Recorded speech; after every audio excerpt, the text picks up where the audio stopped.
آج کا جو ویلاگ ہے، یہ اب کہہ لیجئے کہ آج کی جو آج کی جو بات چیت ہوگی یہ بڑی اسپیشل ہے. اس کے لیے میں بڑے عرصے سے کوشش کر رہا تھا اور میں بڑا ممنون ہوں اپنے مہمان کا کہ اس نے وقت نکال کر اور وقت سے زیادہ میں کہوں گا ایک لحاظ سے اپنی جان ہتھیلی پر رکھ کر میرے ساتھ یہ انٹرویو ریکارڈ کروایا ہے. یہ شخصیت ایسی ہے جسے پاکستان تحریک انصاف سے تعلق رکھنے والے تو بہت ہی پیار بھی کرتے ہیں، محبت بھی کرتے ہیں اور ان کا بہت بےتابی سے انتظار بھی رہتا ہے. اور ایک ایسی شخصیت ہے جس میں تحریک انصاف کے نوجوانوں کو اور خاص کر جو اسٹوڈنٹس کی سیاست ہے انہیں بہت کچھ سیکھنے کو ملتا ہے. میرے آج کے اس خاص پروگرام کے لیے بہت عرصے سے میری خواہش تھی کہ ہمارے یہ مہمان ہمارے ساتھ آ کر بات کریں اور بالآخر ان کے لیے بھی ممکن ہو پایا. ایسا نہیں تھا کہ وہ نہیں چاہتے تھے، لیکن ان کی زندگی آج کل انتہائی مشکل ترین حالات سے گزر رہی ہے. میں کوئی خاص سسپینس پیدا نہیں کرنا چاہتا.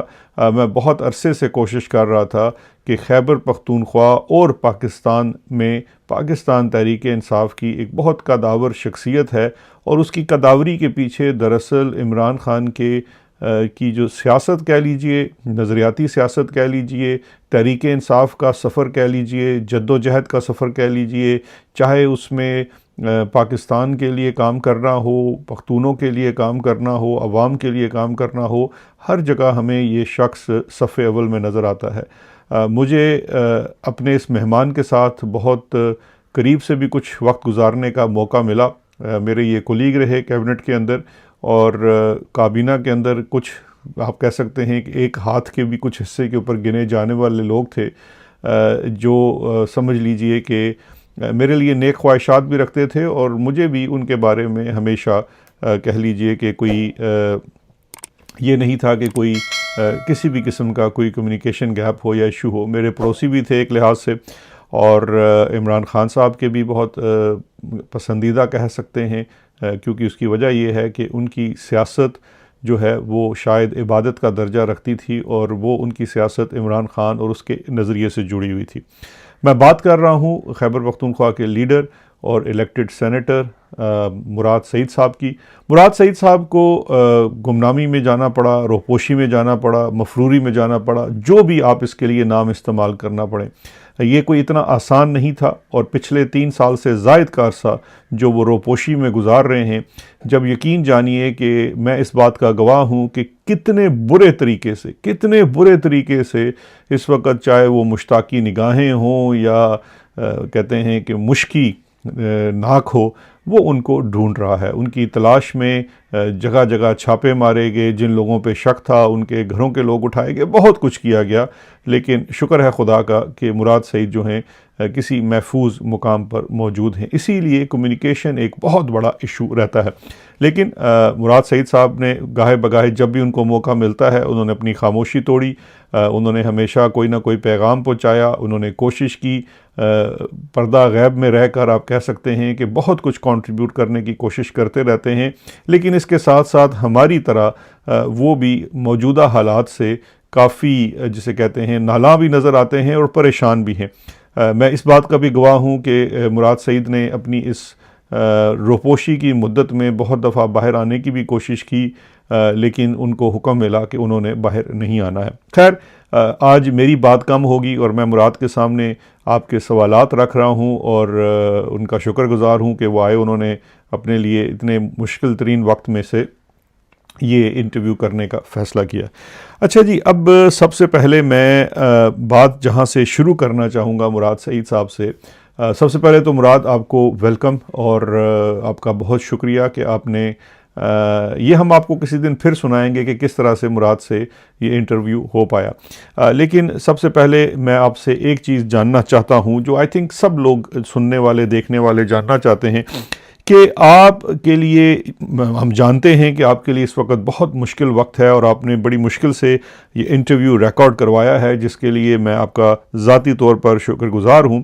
اب سب سے پہلے ہم یہ جاننا چاہتے ہیں کہ یہ انڈر گراؤنڈ جانے کا یا روپوشی میں جانے کا یا یہ مفروری کاٹنے کا فیصلہ کب کیسے ہوا، اور اس طویل عرصے میں کبھی اسے ختم کرنے کے لیے یا کوئی منظر عام پر آنے کے لیے آپ نے سوچا ہو، اور شروع سے لے کر ذرا ابھی تک ہمیں تفصیل سے اگر بتا سکیں تو یہاں سے ہم اپنی بات کا آغاز کر لیتے ہیں۔ بسم اللہ الرحمن الرحیم۔ شہزاد بھائی، آپ کے علم میں ہے کہ 9 اپریل کے بعد سے ہی میں اپنے گھر سے دور ہوں، لیکن جوڈیشل کمپلیکس جو ڈیتھ ٹریپ خان صاحب کے لیے بچھایا گیا تھا، اس کے بعد مجھے سختی سے منع کیا گیا۔ پھر کچھ دنوں کے لیے میں اپنے دوست، اپنے بھائی خالد خورشید بھائی کے ساتھ گلگت بلتستان چلا گیا۔ خالد خورشید آپ کو پتہ ہے، آپ جانتے ہیں کہ ان کے ساتھ میرا دوستی کا بھائیوں جیسا اور بڑی محبت کا تعلق ہے، لیکن انہوں نے میرا بہت خیال رکھا وہاں پہ، جتنا ان سے ہو سکتا تھا۔ اور پھر اس کے بعد خان صاحب کا فون آیا خالد کو، اور وہ مجھے واپس زمان پارک لے کے گئے۔ زمان پارک میں کچھ دن قیام میں نے کیا۔ وہ خان صاحب کے گھر میں جو سلیمان اور قاسم کا کمرہ ہے، وہ میرے لیے انہوں نے تیار کروایا، میں وہاں پہ رہنے لگا، اور میرا مطلب پبلک اپیرنس نہیں تھی۔ پھر ایک ایسا موقع ہے کہ خان صاحب کی پیشی کے دوران میں ان کے ساتھ نکل گیا، تو اس پر خان صاحب نے سخت ناراضگی کا اظہار کیا، اور یہی الفاظ تھے ان کے کہ بہادری اور بیوقوفی میں فرق ہوتا ہے، اور مر کر تم کیا کر لو گے، کیا فائدہ ایسی بیوقوفی کا۔ پھر اس کے بعد ایون کہ انہوں نے زمان پارک کی جو خان صاحب کی اپنی سیکیورٹی ٹیم تھی اور جو خان صاحب کی ذاتی ٹیم تھی، ان کو بلا کر ان کو سختی سے تاکید کی گئی کہ یہ جو کارکنان کے پاس کیمپوں میں جاتا ہے یا باہر جو لوگوں سے میٹنگز وغیرہ ہوتی ہے، وہ تمام سلسلہ بھی روکا جائے، اور روکا گیا۔ پھر مجھے یاد ہے کہ اب جو زندہ یا مردہ پکڑنے کے احکامات جاری ہوئے تھے، وہ آپ کے علم میں بھی ہوگا۔ تو اس کے بعد سے تو میں نے میٹنگز میں بھی، جو ایون کے زمان پارک کے اندر رہتے ہوئے بھی، میں نے کسی میٹنگ میں بھی شرکت نہیں کی۔ اور پھر مجھے یاد ہے کہ مئی کا مہینہ تھا جب میں خان صاحب کے گھر سے، خان صاحب اور بی بی کی دعاؤں میں انہوں نے مجھے، دعاؤں کے ساتھ انہوں نے مجھے رخصت کیا۔ مجھے یاد ہے، بلکہ ابھی بات کرتے ہوئے مجھے یاد آ رہا ہے کہ اس وقت مجھے تسبیح اور کھجوریں کچھ دی گئی کہ پتہ نہیں کہ آپ کب کہاں پہ کس طرح مطلب پہنچو گے، اور ساتھ ہی خان صاحب کا جو بلیٹ پروف جیکٹ تھا وہ بھی منگوایا گیا۔ مجھے کہا گیا کہ یہ پہن کے، مطلب اتنا انہوں نے ہر چیز کا خیال رکھا۔ پھر میری آخری ملاقات تھی یہ خان صاحب کے ساتھ، اور اس کے بعد مجھے یہ بھی اس وقت انہوں نے کہا تھا کہ سمجھایا تھا کہ کسی کے کہنے پر بھی، کسی بھی خبر پہ یا کوئی اطلاع کو دے، آپ نے کسی کے کہنے پہ باہر نہیں نکلنا، اور احتیاطی تدابیر کا مجھے کہا گیا۔ پھر اس کے بعد جب بھی میں ٹویٹ کرتا تھا تو اس کے بعد مجھے پیغام مل جاتا کہ یہ سوشل میڈیا بھی استعمال مت کرو، کیونکہ نہ صرف فزیکل ٹیموں کی تشکیل دی گئی ہے، لیکن اس کے ساتھ ساتھ آپ کا سوشل میڈیا اور آپ کا ٹویٹر بھی مانیٹر ہو رہا ہے، تو اس میں بھی احتیاط کرو۔ پھر 5 اگست کو جب خان صاحب کی گرفتاری ہو رہی تھی، تو اس وقت مجھے انہوں نے، بلکہ اس سے کچھ پہلے مجھے خان صاحب کا پیغام آیا کہ اگر آپ مجھ سے باہر جا سکتے ہو تو نکلو، کیونکہ یہ لمبا چلے گا۔ اور ساتھ ہی چونکہ وہ شہید ارشد شریف بھی مجھ سے باہر چلے گئے تھے، اور جو ہوا تھا وہ اس پورے قوم کو پتہ ہے، تو اس حوالے سے بھی باہر جانے کی صورت میں بھی مجھے احتیاط کا کہا گیا۔ پھر 5 اگست کو جب خان صاحب کی گرفتاری ہو رہی تھی، تو اس وقت مجھے یہ بتایا گیا تھا کہ یہ احکامات تھے کہ ابھی آپ نے کوئی جذباتی نہیں ہونا، اور ہم نے پرامن اس تحریک کو لے کے جانا ہے، کیونکہ یہ لمبا چلے گا۔ ساتھ ہی یہ کہا گیا کہ کچھ دنوں بعد فلیش پروٹیسٹ کا سلسلہ شروع کیا جائے، اور اس کے بعد وہ متحرک کارکنان یا رہنما یا جو مطلب ان مشکل حالات میں بھی جلسہ، کنونشن یا اس طرح کوئی چیز کر سکتے تھے، تو ان کی لسٹیں بھی مجھ سے لی گئی، اور پھر بعد میں کنونشن کا سلسلہ بھی شروع ہوا تھا، لیکن وہ لسٹیں بھی لی گئی، اور یہ کہا گیا کہ کسی طریقے سے ہم نے اس گیم کو الیکشن تک لے کے جانا ہے، کھینچنا ہے، کیونکہ اس کے بعد جو ہے میری قوم جو ہے، میں اپنی قوم کو جانتا ہوں، اس وقت تک اگر ہم سروائیو کر گئے تو میری قوم پھر انشاءاللہ مجھے نا امید نہیں کرے گی، مایوس نہیں کرے گی، اور وہ اپنا فیصلہ سنا دے گی، اور بالکل ویسے ہی ہوا۔ پھر الیکشن کے بعد میں نے 2-3 مرتبہ بلکہ کئی مرتبہ خان صاحب کو پیغام بھیجا کہ مجھے نکلنا ہے، لیکن انہوں نے منع کیا، اور ایک دفعہ مجھے یاد ہے کہ میں نے یہ پیغام بھیجا کہ خان صاحب میں پوچھ نہیں رہا ہوں، میں بتا رہا ہوں کہ بس میں تنگ بھی آ چکا ہوں اور ایسا رہنے کا کوئی فائدہ بھی نہیں ہے، تو میں بس نکل رہا ہوں۔ تو اس کا جواب تو مجھے خان صاحب نے پبلکلی دیا، وہ اپنا ٹویٹ کر کے۔ اچھا مراد، یہ ذرا بتائیے، میں اب فوری طور پر آنا چاہوں گا حالیہ، کیونکہ ابھی یہ انٹرویو ہم نے ریکارڈ تو خیر 9 مئی کو کیا تھا، لیکن 2 دن لگ گئے اس تک مجھے پہنچنے میں اور ریکارڈ کرنے میں۔ تو 9 مئی کے حوالے سے آپ سے میں ایک سوال پوچھنا چاہوں گا۔ میں نے 1-2 دن قبل اس پہ بڑی تفصیل سے بھی بات کی تھی۔ ایک سوال جو میرے ذہن میں بھی ہے، قوم کے ذہن میں بھی ہے، اور ہم پوچھ بھی رہے ہیں کہ 9 مئی جو ہے یہ کیا ایک سانحہ تھا جس طرح سے ہمیں ہمارے مقتدرہ کے حلقے بتاتے ہیں، یا پھر ایک سازش؟ آپ کی نظر میں یہ کیا ہے؟ 9 مئی سب کو پتہ ہے کہ ایک فالس فلیگ آپریشن تھا، اور اس سے قبل آپ دیکھیں کہ عمران خان کی حکومت ایک سازش کے تحت ہٹائی گئی، پھر خان صاحب کی مقبولیت کو بھی وہ کم نہ کر سکے، اور خان صاحب کی زندگی اوپر خان صاحب کے اوپر ایک قاتلانہ حملہ بھی ہوا۔ تو خان صاحب کو تو یہ مائنس کرنا چاہتے تھے، خان صاحب کو پس منظر سے ہٹانا چاہتے تھے، لیکن قوم عمران خان کے ساتھ جڑی رہی، چونکہ کمٹمنٹس ہوئی تھے۔ لندن پلان آپ کو یاد ہوگا، اور آپ سے بہتر کون جانتا ہے کہ لندن پلان میں یہ کمٹمنٹ کی گئی تھی کہ عمران خان جو ہے اور ان کی جماعت کو ہٹایا جائے گا، اور پھر 9 مئی جو اصل میں تحریک انصاف کے خلاف تو سازش تھی، یہ پاکستان کے خلاف بھی سازش تھی۔ 9 مئی کے بعد کیا ہوا؟ ایک دن میں اگر یہ فالس فلیگ نہ ہوتا تو ایک ہی دن میں، جب 9 مئی، کیونکہ ریڈیو پاکستان پروٹیسٹ ایک جگہ پہ ہو رہا ہے، ریڈیو پاکستان چل جاتا ہے، کور کمانڈر ہاؤس جو ہے وہ کوئی پرندہ پر نہیں مار سکتا، اور پھر یکدم سے جو CCTV فوٹیجز ہے وہ بھی غائب ہو جاتی ہے۔ پھر راتوں رات 50,000 تحریک انصاف کے کارکنان کی لسٹیں بن چکی ہوتی ہیں، ان کو گرفتار کیا جاتا ہے، قیادت کو گرفتار کیا جاتا ہے۔ پھر باقی چیزیں بھی آپ نے دیکھ لی کہ جو تحریک انصاف کے اس وقت کے عہدیداران تھے، اگر وہ پارٹی چھوڑ گئے تو ان کے لیے معافی اور مراعات اور سہولیات، اور جو تحریک انصاف اور عمران خان کے ساتھ کھڑے رہے تو ان کے اوپر سختیاں۔ یاسمین راشد کی مثال لیجئے، باقیوں کی مثال لیجئے، کہ جو ایک ہی گاڑی میں بیٹھے تھے، اگر تحریک انصاف اور عمران خان کے ساتھ کوئی کھڑا ہے تو ان کے اوپر سختیاں، اور جو چھوڑ کے چلا گیا تو ان کو پروٹوکول اور مراعات۔ لیکن اصل چیز جو آپ کا سوال ہے کہ کیا یہ پاکستان کے خلاف 9 مئی ایک سازش تھی، تو اس کا جواب آپ کو ابھی تک مل چکا ہے۔ کیسے؟ کہ پہلے عمران خان جو مقبول ترین لیڈر ہے اور مقبول ترین جماعت تھی، ان کی لیڈرشپ کے اوپر کریک ڈاؤن کیا گیا، ان کے کارکنان کے اوپر 50,000 گرفتار ہو گئے، گھر توڑے گئے، پورا جو ایک سسٹم تھا ملک کے اندر، اور جو ایک چار دیواری کا تقدس تھا، وہ باتیں تو بہت دور چلی گئی۔ پورا پاکستان کے ایک جو اخلاقیات تھے، جو پاکستان کے اندر چار دیواری کا تقدس تھا، جو پاکستان میں کبھی مطلب ان علاقوں میں، پنجاب جیسے علاقوں میں، KP اور فاٹا اور بلوچستان نے تو یہ مظالم دیکھے تھے، لیکن پنجاب نے بھی وہ جبر دیکھا اور ان کا اثر چہرہ دیکھا۔ لیکن پھر اس کے بعد کیا ہوا کہ خان صاحب کو اسی کے جو سختیاں کی گئی، خان صاحب کو جیل کے اندر ڈالا گیا، اور جب خان صاحب بھی جیل میں چلے گئے تو اس کے بعد آپ دیکھیں پاکستان کا آئین توڑا گیا، پاکستان کے قانون کو پامال کیا گیا، پھر جو پاکستان کی سب سے مقبول ترین جماعت تھی ان کا نشان چھینا گیا، ان کے امیدواران پہلے تو کریک ڈاؤن کیا گیا، تشدد کیا گیا، جبر کیا گیا، لیکن اس کے ساتھ جب اس سب کے باوجود لوگوں نے مینڈیٹ دیا تو فارم 47 ایک نئی چیز متعارف کرائی گئی کہ سیٹیں نیچے پریزائڈنگ آفیسر کے دستخط شدہ فارم 45 جو ہے وہ تحریک انصاف کے پاس ہے۔ 180 سیٹیں، مطلب اتنے جبر نشان چیننے کے باوجود لوگوں نے عمران خان کو دیے، لیکن کیا کیا گیا کہ فارم 47 متعارف کروایا گیا، جس کمشنر نے گواہی دی اس کو غائب کر دیا گیا۔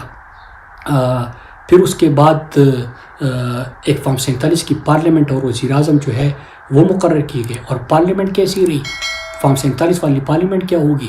اس میں قانون سازی بھی ساری شروع ہو گئی، عسکری خونی قانون سازیاں شروع ہو گئی، اور بیوروکریسی، آپ کے جوڈیشری، آپ کا پارلیمنٹ، سب کچھ ختم کر دیا گیا. اسی پارلیمنٹ سے پھر 26ویں ترمیم، 27ویں ترمیم، پھر ماشاء اللہ پلس کا ایک نظام پاکستان کے اندر مقرر کیا گیا. 9 مئی ایک لندن پلان کے تحت فالس فلیگ آپریشن کر کے اس کے بعد کی چیزیں آپ دیکھیں کہ طالبان جو خیبر پختونخوا میں آئی، دہشت گردی آئی، وہ اس کے بعد آئی. جو امریکہ کے اس خطے میں مفادات تھے اور آپ کے افغان پالیسی اور ساری چیزیں وہ اس کے بعد ہو گئی. جو آپ غزہ پیس بورڈ کے نام سے، مطلب جو گریٹر اسرائیل کی ایک سوچ ہے اور اسرائیل کو تسلیم کرنے کی جانب جو بڑھنے کا، اور پہلا سٹیٹمنٹ ابھی نگران حکومت میں آ گیا تھا کہ 2 ریاستی حال اور وہ ساری چیزیں.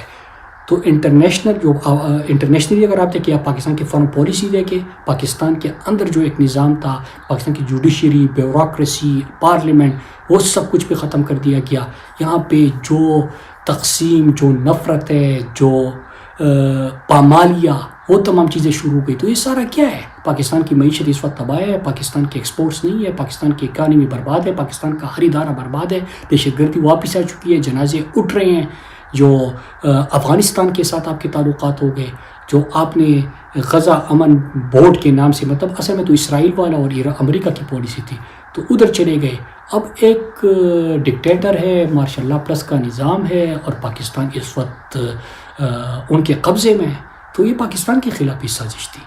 مراد، یہ ذرا بتائیے گا کہ دہشت گردی کو میرے خیال میں آپ سے زیادہ قریب سے کسی نے نہیں دیکھا ہوگا. سوات میں آپ پیدا ہوئے، آپ کی بہت نظر رہی، آپ نے امن لشکر کا بھی حصہ رہے، بہت کچھ آپ نے کیا. تو دہشت گردی جو ہے وہ خیبر پختونخوا میں ایک مسئلہ تو ہے، اس سے کوئی یا کہہ لیجیے انکار نہیں ہے، لیکن آپ کی نظر میں اس دہشت گردی کے پیچھے محرکات کیا ہیں اور اس سے نبرد آزما ہونے میں رکاوٹیں کیا ہیں؟ یہ دہشت گردی جو ہے، اس کو تو میں میڈ آف دہشت گردی کہتا ہوں. اور اس کے اوپر خیبر پختونخوا میں جو دہشت گردی کی نئی لہر آئی اور اس وقت جو حالات ہیں، اس کے اوپر تو کافی میں بول بھی چکا ہوں اور لکھ بھی چکا ہوں. آپ کو یاد ہوگا کہ 2 مرتبہ جب میں باہر تھا تو 2 مرتبہ اٹیمپٹ کیا گیا تھا ملاکنڈ سے اس دہشت گردی کا آغاز کرنے کے لیے. تو اللہ کا لاکھ لاکھ شکر ہے کہ اللہ نے مجھ سے ایک کام لیا اور میری قوم کے ساتھ مل کر ہم نے 2 دفعہ ان کو ناکام بنا دیا. اور خیبر پختونخوا کے ملاکنڈ ریجن میں جو ابھی بھی آپ پوری خیبر پختونخوا کو دیکھیں تو ملاکنڈ ریجن میں جو امن ہے وہ 2 دفعہ جو ہم نے تحریک چلائی تھی اس کے بعد ممکن ہوا. پھر اس کے بعد جس طرح میڈ دہشت گردی، پھر جب ٹرمپ نے اپنے الیکشن کمپین میں افغانستان میں رہ جانے والے اسلحے کی بات کی، اور ساتھ میں آپ کو یاد ہوگا کہ پھر وہ بگرام ایئر بیس کی جو بات ہوئی، تو کچھ ہمارے لوگ جو ہے وہاں پہ حاضری دینے گئے، اور یہ جو کمٹمنٹس کر چکے ہیں اس وقت جو رجیم بیٹھا ہوا ہے، جو آپ کا مارشل اللہ پلس کا نظام ہے، تو ان کو پورا کرنے کے لیے جو پالیسی اختیار کی گئی. بلوچستان کے جو حالات ہیں تو اس وقت آپ کے سامنے ہے.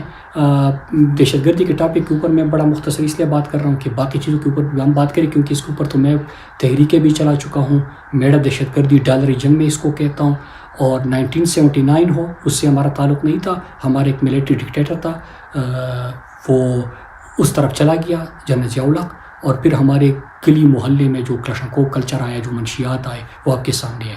پھر ایک فون کال مشرف کو ریسیو ہوتا ہے. 9/11 سے ہمارا کوئی کام نہیں تھا، لیکن پاکستانی 80,000 جانوں کا اور $100 ارب سے زیادہ ہم نے اس میں نقصان کیا.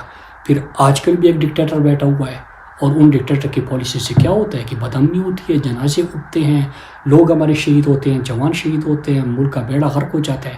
رہی بات جو افغان پالیسی کی ہے یا افغانستان کے ساتھ ہمارے تعلقات کی ہے، آپ کو یاد ہوگا شہزاد بھائی، آپ بھی کیبنٹ میں تھے، اور مجھے یاد ہے میں ان میٹنگز میں بھی تھا کہ افغانستان کا اس وقت جو حکومت تھی اشرف غنی کی، وہ انڈیا کے بڑے قریب تھے.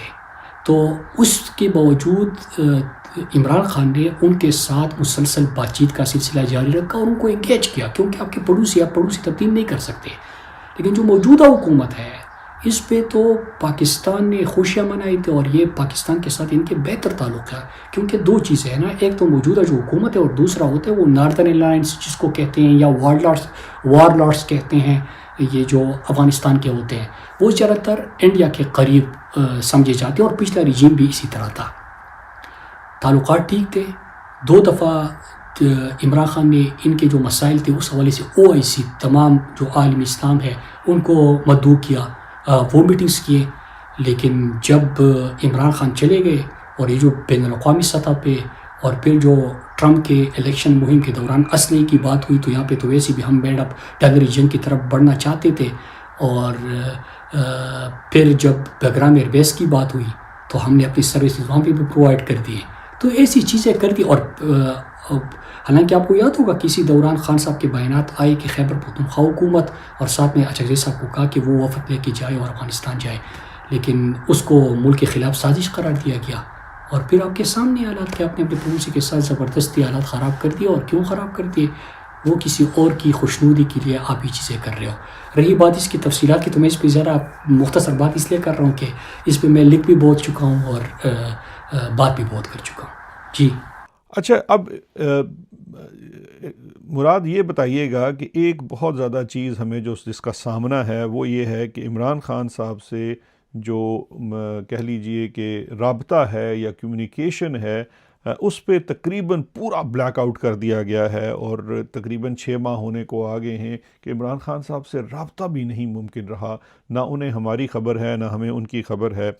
آپ کو کیا لگتا ہے کہ اس کے پیچھے اسٹریٹجی کیا ہے؟ یہ ایسے کوئی بے ربط بات تو نہیں ہے, اس کے پیچھے لازمی کوئی اسٹریٹجی ہے. اور ساتھ ساتھ یہ بھی اس پہ بھی روشنی ڈال دیں کہ اس کا اثر PTI اور جو مزاحمتی تحریک ہے عمران خان صاحب کی جو انہوں نے شروع کی تھی اس پر کیا پڑ رہا ہے؟ شہزاد بھائی, اصل وجہ یہی ہے کہ خان صاحب کے ساتھ میٹنگز بند کر کے جو نقصان ہو رہے, دیکھیے آپ کو یاد ہوگا کہ آپ تو مشتاقی نگاہوں کی بات کرتے رہتے ہیں, لیکن مجھے نہیں پتا کہ جب رجیم چینج آپریشن ہوا تو اس وقت ذمہ داری ان کی کس کے پاس تھی. لیکن اس وقت جب یہ میڈیا کو تحریک انصاف کے حوالے سے کوئی میسج کرتے تھے تو اس میں PTI کے لیے انیمی کا, دشمن کا لفظ استعمال کرتے تھے اس وقت سے.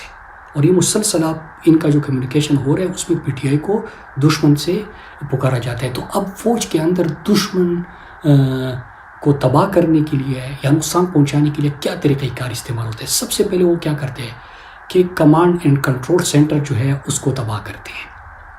اب اس سے کیا ہوتا ہے کہ آپ ایک جو کمانڈ جو ہے اس کو, پھر آپ کی جو کوارڈینیشن ہوتی ہے اس کو, اور اس سے آپ کا پھر تنظیم جو ہے اس کو تباہ کر دیتے ہیں یا مفلوج بنا دیتے ہیں. پھر اس سے چیزیں کیا ہوتی ہے, اس سے جو نقصان ہوتا ہے وہ اگر ہم فوج کی زبان میں دیکھیں, میرے خیال سے اس کو فوگ آف وار کہتے ہیں یا کیا کہتے ہیں, کہ ایک ایسی فضا کریٹ کی جاتی ہے. مطلب آپ دیکھیں کہ آپ کو کوارڈینیشن نہیں رہتا, آپ کو کمانڈ نہیں ملتی, انسٹرکشن نہیں ملتے, آپ کا میسج نہیں کنوے ہوتا. پھر اس کے بعد آپ کی جو ایک انتشار کی فضا کریٹ ہو جاتی ہے, اس میں جعلی خبریں یا مس انڈرسٹینڈنگ جنم لیتی ہے. پھر جو آپ کی صفحہ ہے اس میں انتشار آ جاتا ہے, آپ کا ڈسپلن ٹوٹ جاتا ہے. اور ظاہری سی بات ہے کہ تمام چیزیں ہو کہ کوارڈینیشن نہ ہو, کمیونیکیشن نہ ہو, آپ کے اندر جعلی خبریں بھی ہو, مس انڈرسٹینڈنگ بھی ہو, تو اس سے بہت ساری چیزیں جو ہے ایک قسم کا افراتفری کا ایک پینک کریٹ ہو جاتا ہے. اور بیسیکلی یہ پینک کریٹ کرنے کے لیے ہی یہ اسٹریٹجی استعمال کی جاتی ہے. مطلب آپ دنیا کی جو اسٹڈیز آف وار ہوتے ہیں وہ پڑھ لیں تو اس میں اس چیز کو سب سے زیادہ استعمال کیا جاتا ہے. World War I کی اگر ہم مثال لیں تو اس میں کیا ہوتا ہے کہ ان دنوں میں تو ٹیلی فون ہی ہوتا تھا, آپ وہ کمیونیکیشن کاٹ لیتے تھے, اور اس کمیونیکیشن نہ ہونے کی وجہ سے کتنے ممالک اس وقت جنگ میں چلے گئے. پھر اس کے بعد اگر ہم حالیہ دنوں میں جنگوں کی تاریخ دیکھیں تو اس میں سب سے پہلے کمانڈ اینڈ کنٹرول سینٹر پہ حملہ اور ہو کے جو پینک کریٹ کیا جاتا ہے وہ آپ کے سامنے ہے. اب PTI کی جب ہم مثال لیتے ہیں تو آپ خود مجھ سے بہتر جانتے ہیں کہ عمران خان لیڈر ہے, وہ جیل میں ہے, ان کی میٹنگ نہیں ہوتی. آپ باہر دیکھیں کہ آپ کی سیاسی کمیٹی ہو, قیادت ہو, کارکنان کا ان پہ غصہ ہوتا ہے. پھر میڈیا کنٹرول ہے اس وقت, آپ کے تمام ادارے بھی کنٹرول ہے. پھر میڈیا کنٹرول ہونے کے ساتھ ساتھ ان کے ٹاؤٹس اور ان کے بیانوں کو فروغ دینے کے لیے بھی لوگ بہت بیٹھے ہیں. پھر آپ کی صفوں میں بھی کسی کو انگیج کیا ہے, کسی کو آئسولیٹ کیا ہے, اور کسی کو انہوں نے مطلب انگیجمنٹ بھی ہوئی ہے، آئسولیشن لیڈر کی ہوئی ہے، اس سے پوری تحریک جو ہے اس میں پینک پیدا کرنے کی کوشش کی جاتی ہے. تو جیسے میں نے کہا کہ پی ٹی آئی کو تو وہ ایک دشمن کی طرح ٹریٹ کر رہے ہیں، جس طرح کے دشمن کو یا دہشت گردوں کو ٹریٹ کیا جاتا ہے. تو اسی وجہ سے عمران خان کی ملاقاتیں بند کر کے باہر ان کا مقصد، اور آپ دیکھیں کہ کتنا عرصہ ہو گیا، کتنا ٹائم ہو گیا، جو اہم مواقع ہوتے ہیں آپ یہ بھی ایک طریقہ کار دیں گے کہ انہوں نے 26 آئینی ترمیم کرنی ہے، خان صاحب کے ساتھ ملاقاتیں بند، 27 آئینی ترمیم کرنی ہے، خان صاحب کے ساتھ ملاقاتیں بند. پھر انہوں نے کوئی اور بل جس طرح 28ویں ترمیم کی ابھی بات ہو رہی ہے، ملاقاتیں بند. اس کے بیچ میں اگر آپ دیکھیں کہ جو اسرائیل کے حوالے سے اور باقی معاملات انہوں نے فیصلے کرنے تھے، ملاقات بند، کیونکہ عمران خان ہی پاکستان کی آواز ہے. اچھا، یہ عمران خان صاحب نے حقیقی آزادی کی تحریک کا آغاز کیا، لیکن آج ہم اس کا کوئی بوجھ اٹھانے سے قاصر نظر آتے ہیں. یہ بھی ایک بہت بڑا المیہ ہے. آپ کی رائے کیا میں ہے وہ ہم جاننا چاہتے ہیں کہ کیا ہم واقعہ ہی اس کا بوجھ اٹھانے سے قاصر نظر آتے ہیں، اور کیا ہم واقعہ ہی حقیقی آزادی کی تحریک کو چلا پا رہے ہیں؟ جی، یہ آپ نے اسٹیبلشمنٹ کی طرف سے یہ کہا جاتا ہے کہ، اور یہ جو ان کو ٹاؤٹس ہے، پہلے یہ بیانیہ بناتے ہیں کہ عمران خان کا جو مزاحمتی بیانیہ ہے یہ پارٹی کے اوپر بوجھ ہے، یا پارٹی کے حوالے سے بھی کہا جاتا ہے کہ پارٹی یہ جو عمران خان کے بیانیے کا بوجھ ہے یہ نہیں اٹھا سکتی، یا ان کے اوپر بھاری پڑ رہا ہے. اصل میں خود سے یہ سوال کریں نا ہم سب کہ اس وقت بیانیہ عمران خان کا کیا ہے؟ رول آف لا کی بات کرتے ہیں. پاکستان میں جس طرح لا قانونیت ہے اس کو کیا ٹھیک نہیں ہونا چاہیے؟ عمران خان بات کرتے ہیں، مطلب بیسیکلی تو حقیقی آزادی ہے، لیکن پھر ہم دیکھیں تو لا قانونیت ہے، خان صاحب رول آف لا کی بات کرتے ہیں. خان صاحب کہتے ہیں کہ آئین ہے، آئین کی پاسداری ہونی چاہیے، پارلیمنٹ کی بالادستی ہونی چاہیے. اور سازشوں کا جال بنا کیا. ایک سائپر تھا، کس سے مخاطب تھا اور کیا ہوا وہ سب آپ کے سامنے ہے. پھر اس کے بعد آپ دیکھیں کہ جس طرح یہ نظام پورا ایکسپوز ہو گیا، جو جبر کا ایک سلسلہ شروع ہوا، یہ پاکستان کی تاریخ میں کبھی نہیں ہوا. یہ ہائیبریڈ ریجیم اور یہ کہتے ہیں، لیکن یہ ماشاء اللہ پلس سے بھی بائی چانس سے بھی بڑھ کر بھی کوئی چیز ہے اس وقت جو پاکستان میں ہو رہا ہے. تو حقیقی آزادی یہی ہے کہ یہاں پہ اگر آپ مطلب سوشل میڈیا والا ایکٹیوسٹ ایک ٹویٹ کر لیتا ہے، وہ اٹھایا جاتا ہے، وہ نہیں ہوتا، اس کے گھر والے، اس کے والدین کو اٹھایا جاتا ہے. پارلیمنٹیرینز پارلیمنٹ کی احاطے سے اغوا کیے جاتے ہیں. فاٹا میں، بلوچستان میں، خیبر پختونخوا میں جس طرح ڈالری جنگ لا کے اور پھر جس طرح کے لوگوں کے اوپر تشدد اور ظلم کیا جاتا ہے، یہاں پہ آپ دیکھیں لوگوں نے دیکھا کہ کس طرح عمران خان کو سزائیں سنائی جا رہی ہے. تو یہ آپ کی عدلیہ ہے، عدلیہ آپ کی ختم ہو چکی ہے، بیوروکریسی ختم ہو چکی ہے، آپ کی پارلیمنٹ یرغمال ہو چکا ہے.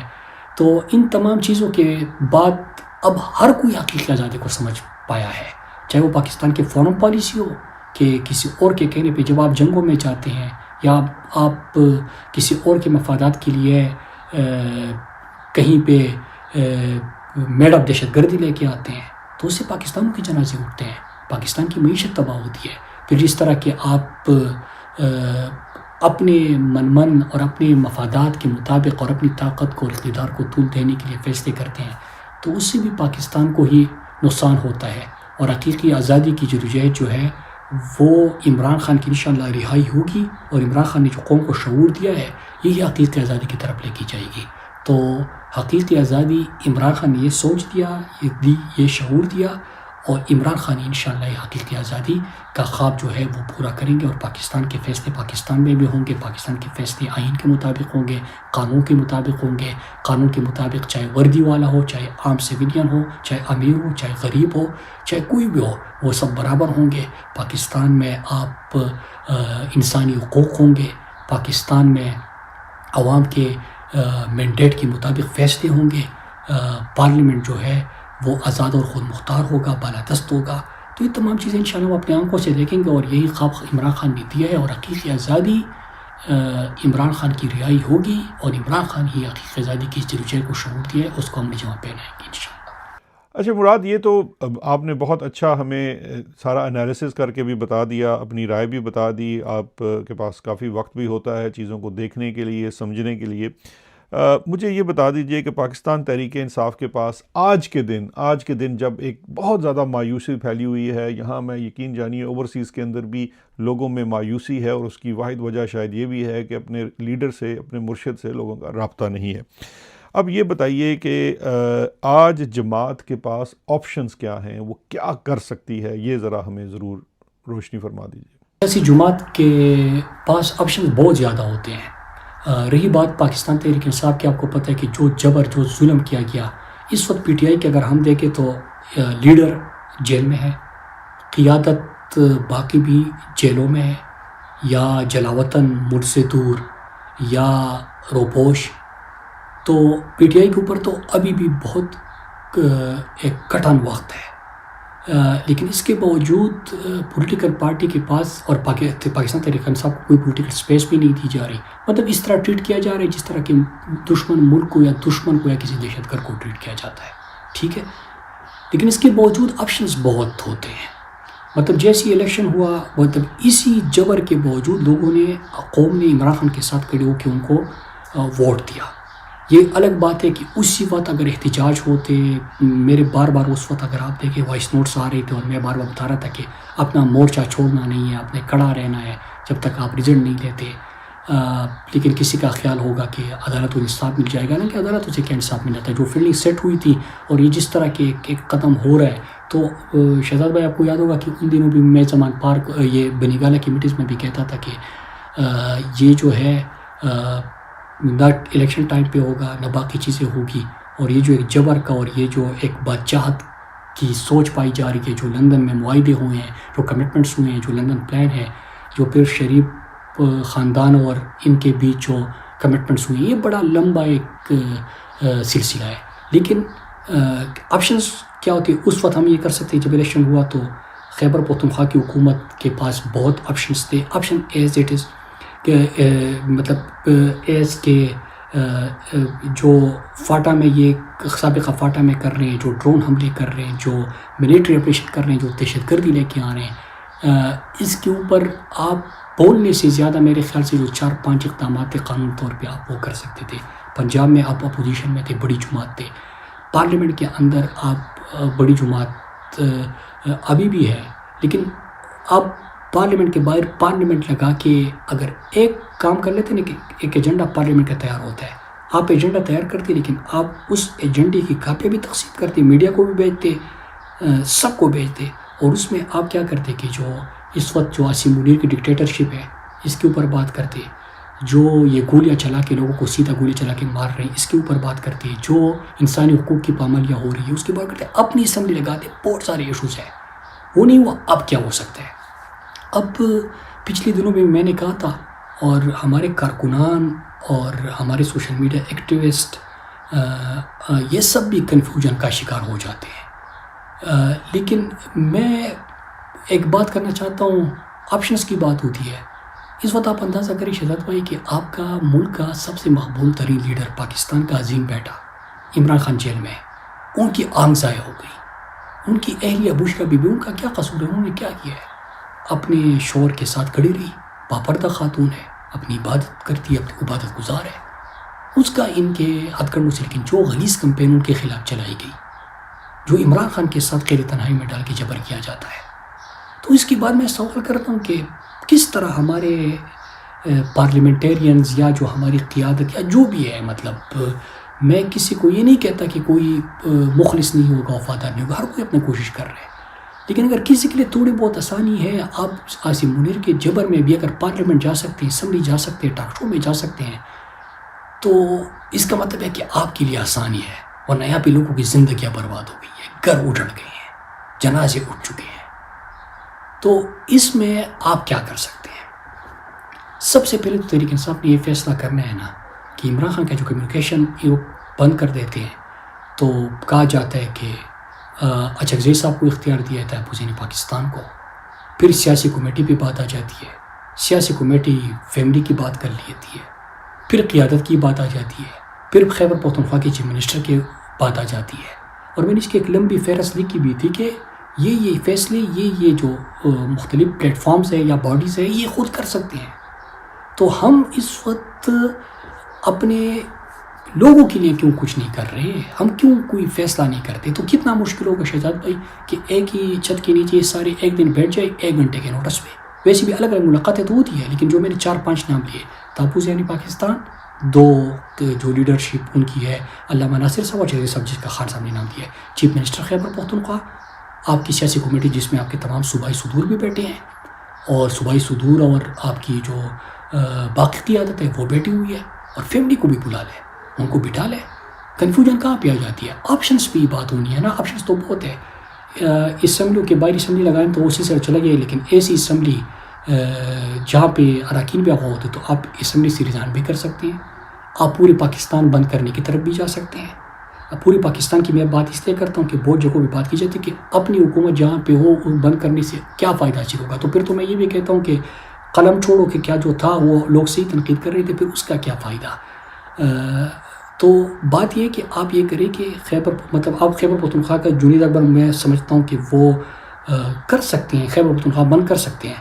خالد خورشید گلگت بلتستان کے صدر ہے اور ہماری یوتھ کی ذمہ داری بھی ان کے پاس ہے، ان میں بڑی صلاحیت ہے، وہ کر سکتے ہیں. اس طرح سندھ میں ہمارے لوگوں میں جس طرح کی یہ جو نہروں کا مسئلہ تھا اس پہ کھڑے ہو گئے تھے، تو یہ اپنے لیڈر کے لیے کیوں کھڑے نہیں ہو سکتے؟ عتیق آزادی کے لیے کیوں کھڑے نہیں ہو سکتے؟ لوگوں کے پاکستان کے لیے کیوں نہیں کھڑے ہو سکتے؟ ہو سکتا ہے. داؤد کاکڑ بلوچستان کی جو تنظیم نیچے ہے، میں نام صرف لیڈرشپ کے لے رہا ہوں، عامر مغل جو اسلام آباد کے ہیں، پھر قیوم یازی صاحب جو آزاد کشمیر کے ہیں، سب میں پنجاب کے جو مختلف ریجنز ہیں. تو ان سے آپ ان کو بھی سیاسی کمیٹی میں یہ ہے، یہ بیٹھ جائیں گے، فیملی بیٹھ جائے گی، تحفظ پاکستان بیٹھ جائے گا، اور قیادت آپ بیٹھے آپشن پہ سوچیں آیا ملک بن کر کی طرف جانا ہے، اور یہ پھر ایسا پلان ہو کہ سسٹینیبل ہو. مطلب یہ ہے کہ ایسے موقعوں پہ اور ایسی تحریکیں جب آپ چلاتے ہو نا، مطلب بند کرنا یا پہیہ جام کرنا یا پورے ایک سسٹم کو مفلوج کرنا یا روکنا، تو اس کے لیے کیا ہوتا ہے کہ مخالف کے پاس یہ ہوتا ہے کہ بس ٹائم بائی کرے اور تھوڑا سا اس کو یہ 1 دن میں تھک جائیں گے. آپ کی اسٹریٹجی یہ ہوتی ہے کہ آپ اس کو کس طرح کھینچے، کہ مطلب جس طرح آپ کو پتہ ہے کہ پی ٹی آئی ایک احتجاج کرتی ہے پھر واپس جاتی ہے تو کریک ڈاؤن شروع ہو جاتا ہے. تو اس لیے اس کو سسٹین کرنا ہے، یہ ہو سکتا ہے. پھر اس کے ساتھ آپ یہ جو لانگ مارچز ہے یہ کبھی سلسلہ آپ نہیں ہو سکتے، آپ مسلسل کر سکتے ہیں. لوگ کہتے ہیں کہ گولیاں چلاتے ہیں، گولیاں تو انہوں نے چلانا شروع کر دیا، گولیاں ہی چلاتے ہیں. لیکن قوم جب آپ بہت بڑے نمبر میں نکلتے ہیں اور اس کے لیے آپ اسٹریٹجی بناتے ہیں کہ کہیں پہ ریاستیں بند کریں گے تو آپ کی کیا اسٹریٹجی ہوگی؟ ہو سکتا ہے ان کا سوشل بائیکاٹ ہو سکتا ہے. اس کے ساتھ اسمبلی میں یہ ٹی وی ٹاک شو پہ جو ہمارے لوگ جاتے ہیں، تو مجھے یاد ہے کہ جب یہ نئے سلسلہ ٹاک شوز وغیرہ کا شروع ہوا تھا تو خان صاحب پوچھتے، خان صاحب ہمیں 2 باتیں کرتے تھے کہ ایک کہ آپ کا ٹیک اوے کیا ہے، آپ وہاں پہ آپ کون سا پیغام پہنچانا چاہتے ہیں کہ آپ کے لوگوں تک پہنچے. تو اگر ہم ٹاک شوز میں جاتے ہیں اور ٹاک شوز میں اگر ہم سینے پہ عمران خان کی تصویر یہاں پہ پیج نہیں لگا سکتے، ہم عمران خان سے آغاز کر کے عاصم منیر کے جبر کا ذکر نہیں کر سکتے، ہم اصلاح قانونیت اور یہ جو ماشاء اللہ پلس ہے اس کا ذکر نہیں کر سکتے، تو پھر ایسے ٹاک شو میں بیٹھنے کا کیا فائدہ؟ کوئی شکلیں دکھانے تھوڑی جاتے ہیں. تو اس کے حوالے سے آپ اسٹریٹجی بنا سکتے ہیں. یہ جو ڈرون حملے ہو رہے ہیں ان کے اوپر FIRs کر کے بھی آپ کر سکتے ہیں. مطلب ہر لیول سے آپ چاہے آپ کا لانگ مارچ ہو، چاہے آپ کا ڈی چوک ہو، چاہے آپ کا ملک بند کرنا ہو، چاہے آپ کا اس ملک سے ریزائن کر کے لیجیٹیمیسی ان سے واپس دینی ہو، یہ تمام آپشنز آپ کے پاس ہر وقت دستیاب ہوتے ہیں. لیکن میرے خیال سے اس وقت تحریک انصاف کو سب سے زیادہ جو ضرورت ہے وہ یہ ہے کہ ان تمام جو اسٹیک ہولڈرز ہیں یا جو فیصلہ کرنے والے ان کو ایک چھت کے نیچے بٹھایا جائے. اس سے کیا ہوگا؟ آپ دیکھتے ہیں تحریک انصاف کا کارکن کیا گیلا کر رہا ہے، وہ تو اور اس سے قیادت کے اوپر بھی بڑی تنقید آ رہی ہے. آپ دیکھیے کہ قیادت سے بار بار سوال ہوتا ہے کہ آپ کر کیا رہے ہو. کارکن کچھ کرے تو اس پہ آپ ناراض ہوتے ہو، خود اگر کچھ کرو گے نہیں تو اس طرح کیسے ہوگا. تو میرے خیال سے ان تمام چیزوں کو ٹھیک کرنے کے لیے یہ آپشنس تو 1000 ہو سکتے ہیں، میں نے تو 3-4 بتا دیے.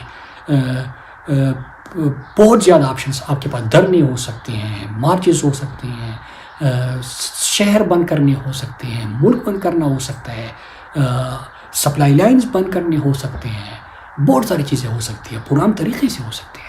تو میرے خیال سے ان آپشنس پہ جانا چاہیے، اور آپشنس پہ جانے سے پہلے سب سے پہلے آج ہی کے دن، مطلب میں تو پرسوں بھی کہا تھا کہ ایک دفعہ یہ اکٹھے بیٹھ جائیں گے تو کارکن بھی آپ کے ساتھ کھڑے ہوں گے، اور ایک پریس کانفرنس اگر یہ مشترکہ طور پہ ایک فیصلہ کر کے باہر آ کے کریں گے تو یہ پوری قوم اور پورا سوشل میڈیا یہ بھی ان کے ساتھ کھڑے ہوں گے. لیکن سلیم اللہ والا سلسلہ ہوگا تو پھر اگر آپ 1000 آپشن بھی دے دیں کسی آپشن کے اوپر کام نہیں ہوگا، اور ایسی رسپانسبلٹی شفٹ جو ہے وہ ہوتا رہے گا. ایک اور سوال جو ہے وہ اس کی طرف بھی اگر تھوڑی سی آپ کی طرف سے کوئی چیز آ جائے کہ بہت زیادہ اس وقت بحث ہے انٹرنلی، تحریک انصاف کے اندر بھی ہے، ڈرائنگ رومز کے اندر بھی ہے، مختلف سمجھدار لوگ بھی کہتے ہیں کہ ایک طرف تو بات ہے عوامی مزاحمتی جدوجہد کی، اور دوسرا ہے سسٹم میں رہ کر ہلکی پھلکی کوشش جاری رکھنا، جیسے کہ پارلیمان میں رہ کر کردار کی ادائیگی ہے، یا پھر کمیٹیوں میں واپس چلے جانا ہے، وغیرہ وغیرہ. آپ کی نظر میں اصل جو ہے وہ کس طرف چلنا پڑے گا جس سے کوئی تبدیلی آ سکتی ہے؟ جدوجہد یا اسمبلیوں میں کردار. دیکھیے اسمبلیوں میں کردار سے پہلے تو میں آپ کو بتاؤں کہ اسمبلیوں میں کردار ہو سکتا تھا، لیکن آج کی اسمبلی دیکھیے فارم 47 کی اسمبلی ہے، جعلی وزیر اعظم ہے، جعلی اسمبلی ہے. اسمبلی کا کردار اس وقت کیا رہ گیا ہے کہ عاصم منیر کی طرف سے کچھ احکامات آئیں گے، ان کے لیے قانون سازی ہوگی، قانون سازی میں آپ نے شرکت کرنی ہے. کیا کرنا ہے؟ خونی عسکری ترامیم کرتے رہنا ہے. یہ ایک ہی کام رہ گیا ہے. یہ غزہ والا جو اسرائیل کے حوالے سے جو فیصلے ہونے تھے، کیا پارلیمنٹ کو اعتماد میں لیا گیا؟ لیکن کس پارلیمنٹ کو اعتماد میں لیا جاتا ہے؟ جو افغانستان کے حوالے سے ہوا، کیا پارلیمنٹ کو اعتماد میں لیا گیا؟ جو دہشت گردی لائی گئی، کیا پارلیمنٹ کو اعتماد میں لیا گیا؟ تو پارلیمنٹ کو کس طرح اعتماد میں لیا گیا کہ فارم 47 کے ذریعے ان کو جس طرح لایا گیا ہے تو بیڑ بکریوں کی طرح ٹریٹ کیا جا رہا ہے. باقی جو اپوزیشن کی، مطلب ہماری جو پارلیمنٹیرینز ہیں، آپ اندازہ کریں کہ اسمبلی میں آپ بات کرتے ہو کہ جدوجہد یا اسمبلی، تو یہی اسمبلی ہے کہ جس میں اسمبلیوں سے اراکین کو اغوا کیا گیا. مطلب لوگ آ جاتے ہیں سادہ کپڑوں والے، اور اسمبلی کے احاطے سے اراکین اسمبلی کو اغوا کیا جاتا ہے. پھر اراکین اسمبلی احتجاج کرتی ہے، ان کو باہر سے تالے لگا کے ان کو اندر بند کر دیا جاتا ہے. ان کو جو ہے کانے پہ پابندی لگا دی جاتی ہے. پھر ترامیم کے وقت ان کے بچوں کو اغوا کے جو جبر کا نشانہ بنایا جاتا ہے اور فون کال کیا جاتا ہے. ترامیم کے وقت انہی اسمبلی کے اراکین کو اٹھایا جاتا ہے. تو یہ کون سی اسمبلی، کون سی مطلب چیز ہے؟ اس کی تو کوئی وقت ہی نہیں ہے.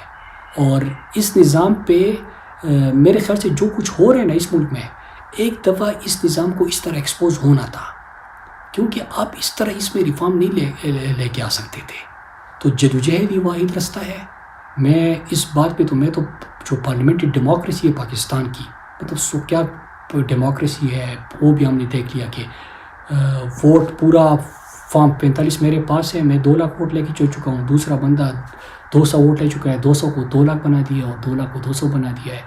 تو یہ تو پوری پاکستان نے دیکھا. تو یہ جس طرح کے پوری طرح ایکسپوز ہو گئے ہیں نا کہ آپ کی جوڈیشری تباہ، پارلیمنٹ تباہ، آپ کے ووٹ کی توقیر نہیں، آپ کی یہاں پہ سیدھے لوگوں کو گولیاں ماری گئی، جو ڈی چوک میں ہمارے کارکنان شہید کے مرید کے میں جو ہوا، پھر اس طرح گھر توڑے گئے، پھر جس طرح کے جو انٹرنیشنل اسٹیبلشمنٹ کو خوش کرنے کے لیے جو فیصلے کیے گئے، اس کے بعد یہ نظام جس طرح کہ آہستہ آہستہ کر کے پورا ملک میں تمام ادارے انہوں نے تباہ کر دیے ہیں نا، ایک دفعہ یہ ہونا تھا اور یہ میرے خیال سے اس طرف جا چکے ہیں. اب اس کے بعد ایک دفعہ یہ نظام کولیپس کرے گا اور پھر جو بہترین بنیاد سے جدوجہد سے مزاحمت سے جو عمارت کھڑی ہوگی وہ پاکستان کو آگے لے کے جائے گی. تو آپ کا سوال ہے کہ جدوجہد یا اسمبلیاں، تو جدوجہد ہے. اور میں تو بہت عرصے سے کہہ رہا ہوں کہ آخری فیصلہ جو یہ ساری چیزیں ہے، آخری فیصلہ بہرحال سڑکوں پر ہونا ہے اور لازم ہے کہ جلدی ہو. اچھا مراد، اب میں چاہوں گا کہ تھوڑا سا اگر آپ ذکر اپنی کتاب کا بھی کر سکیں. میں ناظرین کو یہ بھی بتانا چاہوں گا کہ مراد سعید کی جو کتاب ہے وہ جس طرح سے لکھی گئی، اس پہ تو ہم خیر ایک الگ سے پروگرام کریں گے. لکھی سے زیادہ کس طرح سے وہ چھاپی گئی اور پھر اس کی ڈسٹریبیوشن ہوئی. یہ پاکستان کی شاید تاریخ کی وہ کتاب ہونی ہے جو انڈر گراؤنڈ لکھی گئی، انڈر گراؤنڈ چھاپی گئی اور انڈر گراؤنڈ ہی بیچی گئی. سختی اتنی تھی کہ کسی کتب خانے میں یہ میسر نہیں تھی، لیکن اس کے باوجود ایک نیٹ ورک کے تھرو 25,000 سے زیادہ کتابیں بیچی جا چکی ہیں، جو کہ ایک بہت بڑی میں سمجھتا ہوں کامیابی ہے. اور اب اس کا جو ورژن انٹرنیشنل ہے اس کے اوپر بھی کام ہو رہا ہے.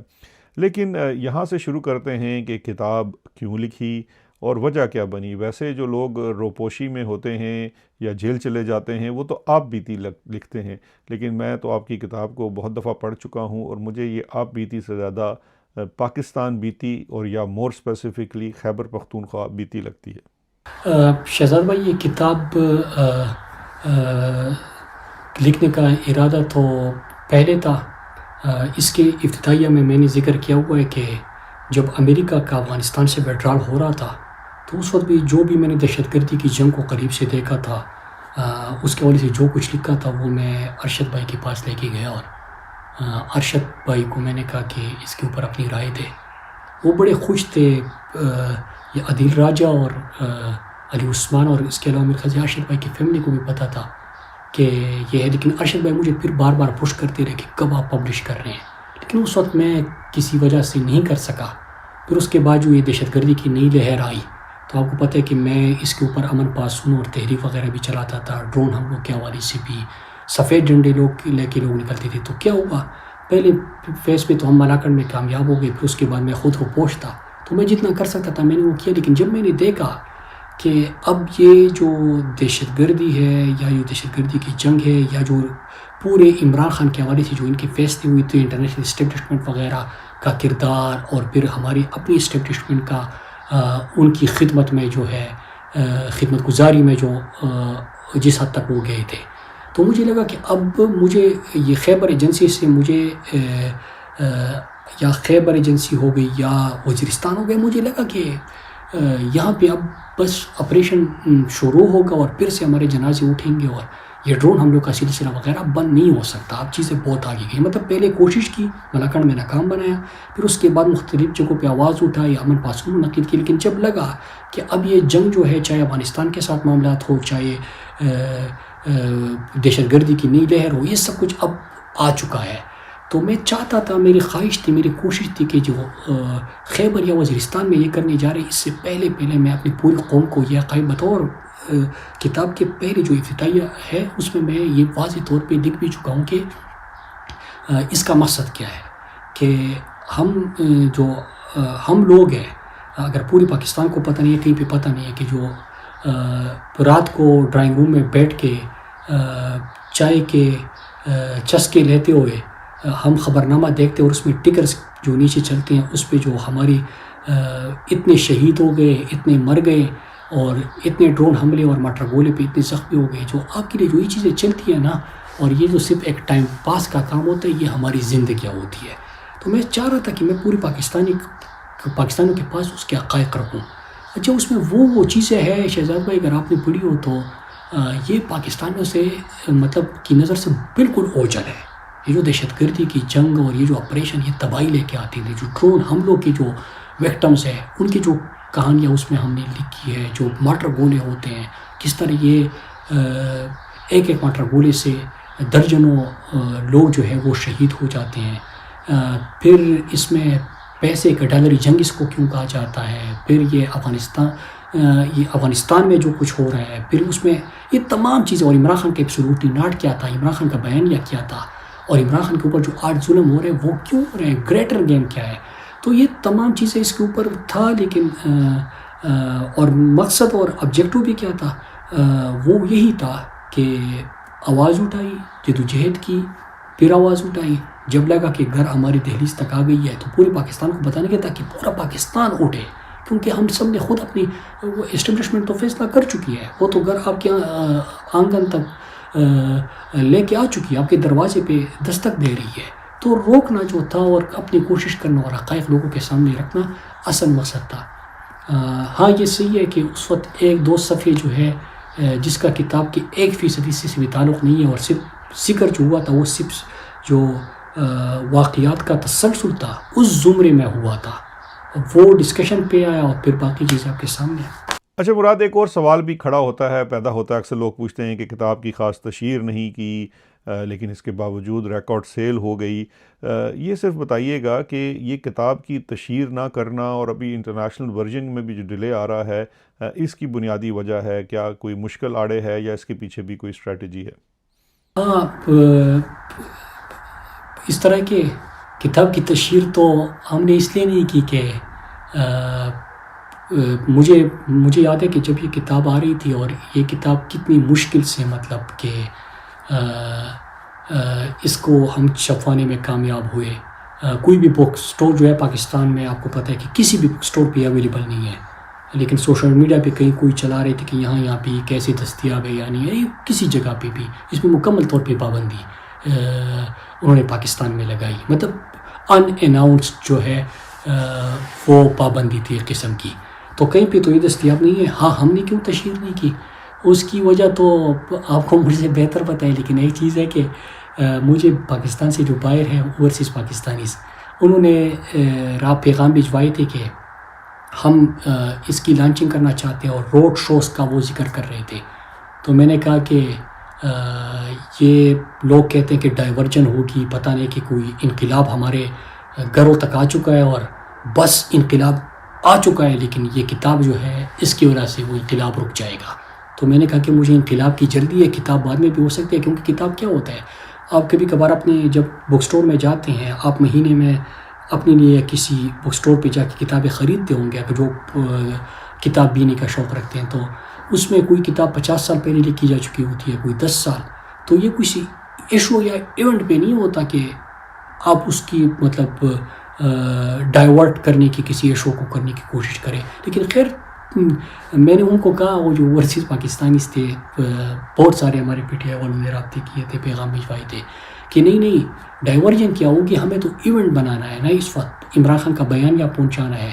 تو یہ جو چیزیں ہم نے پڑھی ہے دہشت گردی کے حوالے سے, اور جو کتاب ہمیں موصول ہوئی اور ہم نے پڑھی, تو اس کو ہم لانچ کر کے ایونٹ بنا لیں گے اور اس میں عمران خان کا اور عمران خان کے بیانیے کا ہی ذکر ہوگا. لیکن میں نے کہا کہ یار معاف کر دو, اب یہ ٹائم نہیں ہے.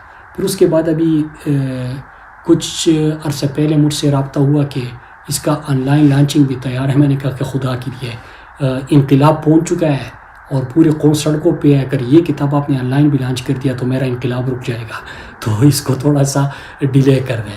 تو یہی وجہ ہے کہ ہم نے تشہیر بھی نہیں کی, ہم نے اس کی پراپر لانچنگ بھی نہیں کی, بک سٹور میں اویلیبل نہیں ہے. لیکن یہ ہے کہ ایک ایفرٹ ہے نا, ہم کیا کر سکتے ہیں. میں تو خود سے پوچھتا ہوں کہ یہ دہشت گردی کی جنگ کے حوالے سے کیا میں تو بیوقوف تو نہیں تھا, میں اردو میں بھی کہتا تھا.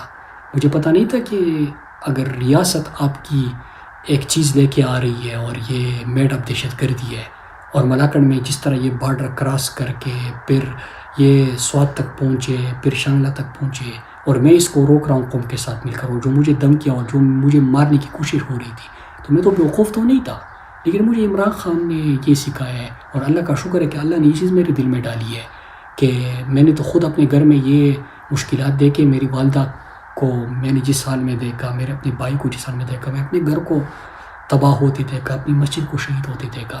تو میری کمٹمنٹ تھی کہ کسی اور کی والدہ کے ساتھ یہ نہ ہو, اور میں اس لیے یہ جدوجہد کر رہا تھا. پھر جتنا آواز اٹھا سکتا تھا ڈرون حملوں کے اوپر, آپریشن کے اوپر, چیزوں کے اوپر. جب مجھے محسوس ہوا کبھی کبھار, آج کل آپ نے دیکھو کہ ڈرون اور آپریشن وغیرہ کے اوپر میں ٹویٹ تک نہیں رہتا, کیونکہ میں نے پوری کتاب اس کے اوپر لکھ دی کہ یہ حقائق ہے, یہ اس طرح ہوتا ہے. میں جتنا کر سکتا تھا میں نے کیا. اب سب اس کے خلاف اکٹھے کھڑے ہو جاؤ, اور جب پوری قوم اکٹھی ہوگی تو آپ دیکھیں گے کہ انشاءاللہ یہ جو ڈالری جنگ ہے یہ بھی ہمارے اوپر مسلط نہیں ہوگی. رہی بات یہ کہ تشہیر کیوں نہیں کی, لانچنگ کیوں نہیں کی, اس کی وجہ یہ ہے کہ ابھی آن لائن کے لیے بھی تیار ہے. میں نے روکا ہوا ہے, میں نے ان کو کہا کہ خدا کے لیے ایسے موقع پہ نہ کرو, انقلاب آ چکا ہے وہ رہ جائے گا. اور باہر بھی میں نے منع کر دیا, اور بک اسٹور میں اویلیبل نہیں ہے. تو کتاب تو کبھی ضائع نہیں ہوتی. جن کا شوق ہوگا, جو اس چیزوں سے جو ہمارے جنازے اٹھتے ہیں, اور جو ڈالری جنگ اس کو کیوں کہتے ہیں, آپریشن سے کیا نقصان ہوتا ہے, ڈرون سے کیا نقصان ہوتا ہے, کس طرح ہوتا ہے, کس کی کیا کہانیاں ہیں, یہ جو مسنگ پرسن آج کل آپ لوگ دیکھتے ہیں, یہ اصل میں یہ ہم کیا کچھ دیکھ چکے ہیں. یہ جو جبر تشدد آج کل آپ لوگ دیکھ رہے ہیں, یہ ہم کس طرح, یہ علاقوں کے لوگ جہاں پہ آپریشن ہوتے ہیں یہ کس طرح دیکھ چکے ہیں. تو وہ تمام عقیدوں میں ہے. خیر میں اس پہ بات نہیں کرتا, اور آپ میرے ساتھ اس پہ بات نہ کریں. اس کے بعد آپ کو پتہ ہے کہ ہمارے کچھ دوست ناراض ہو جاتے ہیں, وہ کہتے ہیں کہ ڈائیورجن ہے. تو بس یہی ہے کہ وہ تیار تھا. لیکن اچھا مراد صاحب, آخر میں ایک دو سوال میں آپ سے اور کرنا چاہوں گا. ایک تو یہ ہے کہ ایک بہت زیادہ بات کی جاتی ہے, اس وقت سہیل آفریدی صاحب ہیں, خیبر پختونخوا میں وزیر اعلیٰ ہیں, اور وہ چیف منسٹر ابھی ہیں لیکن پہلے وہ ISF میں رہے ہوئے ہیں. اب ماضی میں آپ کے ساتھ بھی ان کی تصاویر ہیں. پھر مینا آفریدی ہیں, سہیل خٹک, بہت ساری نوجوان قیادت ہے جنہیں آپ کے نام کے ساتھ بھی جوڑا جاتا ہے. وہ اچھا کام کرتے ہیں تو آپ کی واہ واہ ہوتی ہے, اگر وہ کچھ نہیں پرفارم کر پاتے تو لوگ آپ کے اوپر انگلیاں بھی اٹھاتے ہیں. تھوڑا سا ہمیں اس پہ بھی ذرا روشنی فرما دیجئے کہ جی یہ جو اندرون خانہ باتیں ہوتی ہیں, مراد سعید کے لڑکے ہیں, اور یہ کیا ہے, اس میں کتنی سچائی ہے, یا آپ کا ان سے رابطہ ہے یا نہیں؟ جی شہزاد بھائی، میں ایک چیز کی وضاحت کر دوں کہ ISF اور یوتھ میں فاؤنڈنگ پریزیڈنٹ ضرور تھا، اور 2010 کے بعد سے میرے پاس ISF کی اور پھر 2011 کے بعد سے کوئی یوتھ کی کوئی ذمہ داری نہیں ہے پارٹی میں. یہ جو آپ نے سوال کیا کہ کہتے ہیں کہ اس کے لڑکے ہزاروں کی تعداد میں ہے، وہ کچھ نام تو آپ کے سامنے آ جاتے ہیں، لیکن یہ تعداد جو ہے وہ میرے ٹائم پہ میرے خیال سے 40-50 ہزار سے زیادہ ہمارے جو ISF کی تنظیم کے اندر بن گئے تھے ممبرس. مطلب جو پھر یوتھ کی جو ہم نے تنظیم بنائی تھی 40-50 ہزار سے زیادہ تو میرے خیال سے ان کی تعداد تھی. اور 987 انہوں کونسل تھے. 2009 تک میں نے 987 انہوں کونسل میں 14-15 لڑکوں کی جو یوتھ کی جو ٹیمیں ہیں وہ بھی مکمل کر دی تھی. سیب بھائی اس وقت پارٹی کے مرکزی دفتر میں ہوتے تھے اور تنظیمی لسٹیں وغیرہ ان کے ساتھ جمع ہوتی تھی، تو ان کے ساتھ اکٹھے کیا اس پہ کام. ISF کا کیا تھا، پھر پورے پاکستان میں یوتھ اور ISF کا پیغام پہنچایا. لیکن مختصر یہ کہ 2010-11 کے بعد میرے پاس کوئی ISF اور یوتھ کی ذمہ داری نہیں ہے. ہاں کوئی کہتے ہیں کہ ان کے ساتھ تعلق ہے، تو بالکل میں فاؤنڈنگ پریزیڈنٹ رہا ہوں، جو 2009 میں آیا ہو، 10 میں آیا ہو. آج جو ہمارا ISF کے جو تنظیمی ڈھانچہ ہے، یوتھ کا تنظیمی ڈھانچہ ہے، یہ سارے میرے بھائی ہیں. میرا ایک نرسری میری وہ تھی، میں نے خود اپنے ہاتھوں سے بنایا تھا. تو میرے ہیں بالکل، لیکن میرا 15-16 سال ہو گئے کہ میرے ان سے رابطہ نہیں ہے. اچھا میں ایک اور انٹرسٹنگ چیز آپ کو بتاؤں، جو کبھی کبھار کسی چیز کے حوالے سے میرے ساتھ منسوخ کیے جاتے ہیں کہ اس کے، تو میری یہ صرف اسکرین پہ جو نظر آ رہی یہ نہیں ہے، وہ ہزاروں لاکھوں کی تعداد میں ہے. تو الحمدللہ مجھے ان پہ فخر ہے. باقی رہی بات یہ کہ قائد اعظم نے پاکستان بنایا، اس میں عمران خان، عبدالقدیر خان، پھر ایدی جیسے نام بھی آئے. عمران خان پاکستان کے قابل فخر بیٹا ہے، لیکن دوسری طرف پاکستان میں زرداری، یہ ملیٹری ڈکٹیٹرز اور نواز شریف بھی ہے. تو اس کا مطلب تو یہ نہیں ہے کہ قائد اعظم مطلب بانی تھا، تو وہ تو کسی کی ایک انفرادی ایکٹ کا ذمہ دار نہیں کہہ سکتے. اس طرح عمران خان ہے، انہوں نے تحریک انصاف بنائی. تحریک انصاف میں آپ دیکھ رہے ہیں کہ اچھے لوگ جو آپ کو پسند ہوں گے وہ بھی ہوں گے، کچھ وقت کے ساتھ فلٹر بھی ہوتے جائیں گے. تو اسی طرح ISF اور یوتھ سے جو نکل رہے ہیں، کچھ نام آپ کے سامنے آ رہے ہیں، کچھ نہیں آ رہے.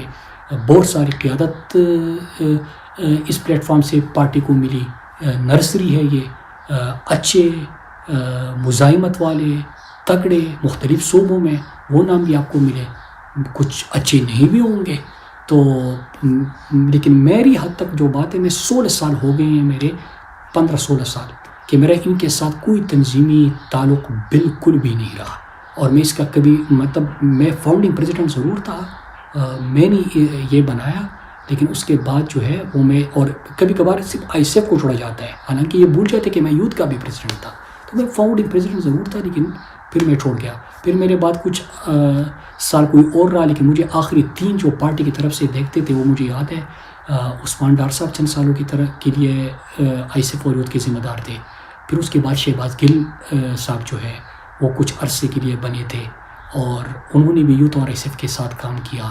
پھر ہمارے اس وقت جو میرے بھائی ہے، دوست ہے، خالد خورشید صاحب، وہ 2 سال سے اس کو دیکھ رہے ہیں اور بڑے بہترین طریقے سے دیکھ رہے ہیں، ان کو گروم کر رہے ہیں، ان کو ٹائم دے رہے ہیں. تو بالکل میرا ایک، میں فاؤنڈنگ پریزیڈنٹ کی حیثیت سے میں نے بنایا تھا، میں نے کام کیا تھا. یوتھ کو بھی میں نے پورے پاکستان میں، پہلے خیبر پختونخوا میں، پھر باقی صوبوں میں نے آرگنائز کیا تھا، اور پارٹی کی وہ اسٹرینتھ بنے تھے. اب اس میں سے لیڈرشپ آ رہی ہے، وہ بھی فلٹر ہوتے جائیں گے، پھر مزید فلٹر ہوتے جائیں گے. لیکن یہ چند نہیں ہے، یہ ہزاروں لاکھوں کی تعداد میں ہے. تو منسوخ کرنے تو سارے کریں. تو یہ میں صرف بالکل آپ ٹھیک کہہ رہے ہیں، لوگ کہتے ہیں، لیکن یہ اس کی پوری ڈیٹیلز ہے. مراد بہت شکریہ، آپ کے تمام سوالوں کا آپ نے ہمیں جواب دیا. آخر میں یہ چاہوں گا، اور کہتے ہیں کہ the floor is yours، اگر آپ کوئی پیغام دینا چاہتے ہیں آخر میں انٹرویو کے اختتام میں لوگوں کے لیے، قوم کے لیے، تحریک انصاف کے لیے، تو ضرور. جی شہزاد بھائی، میں آخر میں ایک پیغام اپنی قوم کو، اپنی پارٹی کو، لیڈرشپ کو، کارکنان کو آپ کی اجازت سے دینا چاہتا ہوں. دیکھیے، یہ جو ہم جس موڑ پہ ہیں، میں اپنی اگر بات کروں تو یہ میرا ذاتی فیصلہ ہے. میں جس صورتحال میں بھی ہوں، جس سچویشن میں بھی ہوں، یہ میرا ذاتی فیصلہ ہے کہ میں نے حقیقی آزادی کی جنگ لڑنا ہے. ہر کوئی اپنے اپنے طریقے سے لڑ رہا ہے. میں نے جس راستے کا انتخاب کیا یہ میرا فیصلہ ہے، مجھے اس پہ فخر ہے. لیکن میں اپنی قیادت سے، اپنے اراکین اسمبلی سے، اپنی سیاسی کمیٹی سے، ان سب سے ایک گزارش کرنا چاہتا ہوں، اور میں بڑے دل سے، بڑی محبت سے اور ایک گزارش کر کے آپ سے بات کر رہا ہوں کہ قوم نے تو ہمارے اوپر بڑا اعتماد کیا. 2024 کے الیکشن میں آپ نے دیکھا کہ تمام مشکلات کے باوجود آپ سب نے بھی سختیاں برداشت کی. لیکن مجھے ایک سمجھ نہیں آ رہی کہ عمران خان جیسا لیڈر، ان کی آنکھ ضائع ہو جاتی ہے اور ہم کوئی فیصلہ ہی نہیں کر پاتے. عوام اتنی بڑی تعداد میں آپ کے ساتھ ہو، اتنی قوم آپ کو کہے کہ آپ کوئی فیصلہ کریں، لیکن کوئی فیصلہ ہو نہیں پاتا. اس کے ساتھ پھر بشرا بی بی، ان کی اہلیہ کی آنکھ ضائع ہو جاتی ہے اور ان کو پھر فیملی سے ملنے بھی نہیں دیا جاتا اور ان کو اسپتال سے سیدھا پھر جیل لایا جاتا ہے. تو میں نے چند رہنماؤں سے فون پہ بات کی تھی، اور میں آج کیونکہ فیصلہ کرنا ہے اور فیصلہ کیجیے، میں نے ان سے بات کرتے ہوئے کہا کہ ایک لمحے کے لیے سوچیں کہ اگر، اور یہ میرے پارٹی کی لیڈرشپ کو کہا کہ ایک لمحے کے لیے سوچیں کہ اگر آپ کی اہلیہ جیل میں ہوتی اور ان کی اس طرح آنکھ ضائع ہوتی، ان کے اوپر اس طرح جبر ہوتا اور یہ سب کچھ ہوتا، تو پھر بھی کیا آپ اسی طرح سکون رہتا؟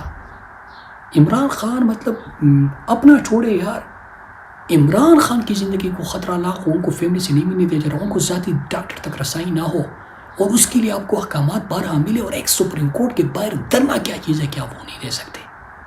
اس کی کوئی جسٹیفیکیشن مجھے سیریسلی سمجھ نہیں آ رہی. اور یہ میں پبلکلی آپ اس لیے کہہ رہا ہوں کہ تھک چکے ہیں. خان صاحب کی ہدایت ان کو بارہا مل چکے ہیں، تو اس کے بعد کیسے آپ ایک درنے، مطلب یہی پارلیمنٹ لاجی سے، یہ سامنے سپریم کورٹ ہے، یہ کے پی ہاؤس ہے، یہ سپریم کورٹ ہے، تو کس طرح وہ دھرنا تک نہیں دے سکتے؟ تو مجھے سمجھ نہیں آ رہی.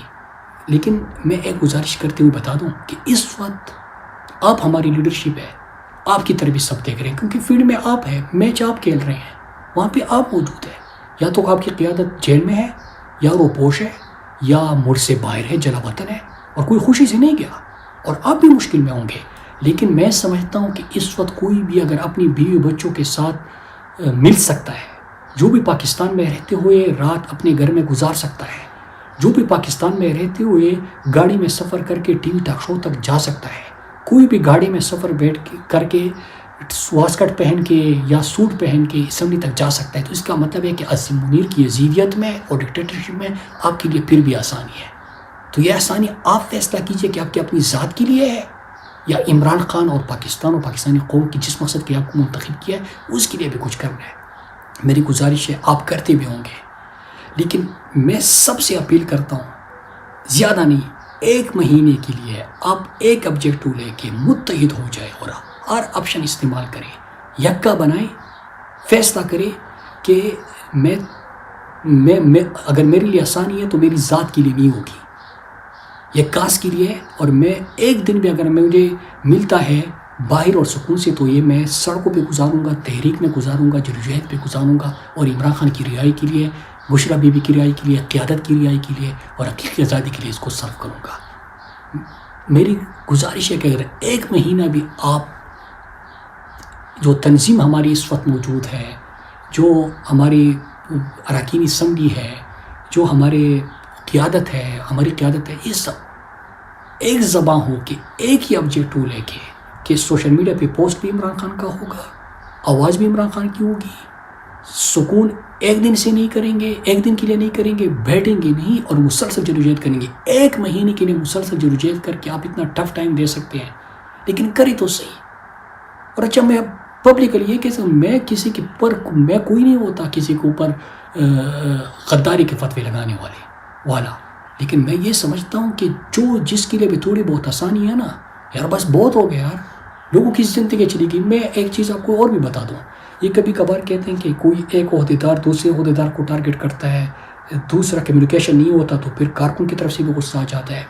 لیکن میں سمجھتا ہوں یہ سب جمہوریت میں تو ہوتا ہے، پولیٹیکل پارٹی میں ہوتا ہے، لیکن ایک چیز جو میرے دل سے کہتا ہوں آپ کو کہ یار پی ٹی آئی کا اور پی ٹی آئی کے کارکنوں اور پی ٹی آئی سے وابستہ جو لوگ ہیں ان کا اتنا مضبوط رشتہ بن چکا ہے کہ خاندان اور خونی رشتہ بھی نہیں ہوتا. میں تو دل سے اس پہ یقین کرتا ہوں. کیوں؟ ہم نے وہ مشکلات اکٹھے دیکھ لیے کہ ایک ایک پل کیا ایک دوسرے سے پوچھتے ہیں کہ کوئی بے گھر ہوا، کسی کا گھر توڑا گیا، کسی کے بچے شہید ہو گئے، کسی کے والدین کو اٹھایا گیا، کسی کے یار دوستوں کو اٹھایا گیا، کسی کو جیلوں میں ڈالا گیا، کسی کے اوپر تشدد کیا گیا. پھر اس کے بعد آپ دیکھیں یار کہ ہمارا شہید ارشد شریف چلا گیا، پاکستان کا سب سے بڑا صحافی، اسی جدوجہد میں. ذلی شاہ جیسا معصوم یار وہ زمان پارک کے باہر ہوتا تھا، بیٹھتا تھا، آواز اٹھاتا تھا، وہ چلا گیا. ہماری نوجوان بہت سارے زمان پارک میں جو بنیگانہ میں ڈیوٹی دے رہا تھا، ایک میری یوتھ کا صدر تھا اور ایسے ہی کا، وہ شہید ہو گیا اس دہشت گردی کی جنگ میں. پھر 26 نومبر کو جو سامنے سے گولے چلا کے ہمارے معصوموں کو شہید کیا گیا. پھر جیلوں میں جن کے اوپر تشدد ہو گیا. ہماری خواتین کو دیکھیے، یاسمین راشد صاحبہ اتنی زیادہ عمر ہے، کینسر سروائیور ہے، ان کو دیکھیے، عالیہ حمزہ کو دیکھیے، صنم جاوید، فلک جاوید، پھر ہماری یہ میاں محمود الرشید صاحب، اجاز چودھری صاحب، عمر چیمہ صاحب، خان صاحب اور ان کی اہلیہ، پھر ہمارے بہت سارے ملٹری کورس میں جو ہے حسن نیازی ہو گیا. کتنے لوگ ہمارے آج بھی جیلوں میں ہیں، 50,000 تو جیل میں چلے گئے تھے. تو اتنا جبر سا گولیاں چلی، یہ کوئی اس کے بعد تو میں نہیں سمجھتا کہ پی ٹی آئی میں کوئی بندہ عہدے کے لیے، کرسی کے لیے، یا کوئی تمغے کے لیے، یا کوئی کسی اور چیز کے لیے کام کر رہا ہوگا.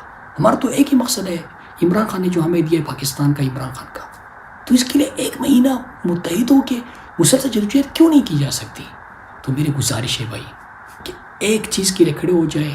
اس کے بعد جہاں پہ ہم گئے ہیں نا، یہ جو جس فیز پہ ہم داخل ہو گئے اور جس لمحے سے اور جو 4 سال میں رجیم چینج کے بعد سے ہم دیکھ رہے ہیں، اس کے بعد جو ہے ایک کاس کے اوپر آپ سب کو متفق ہونا ہوگا، کھڑے ہو جائے، سب کچھ بھول جائے.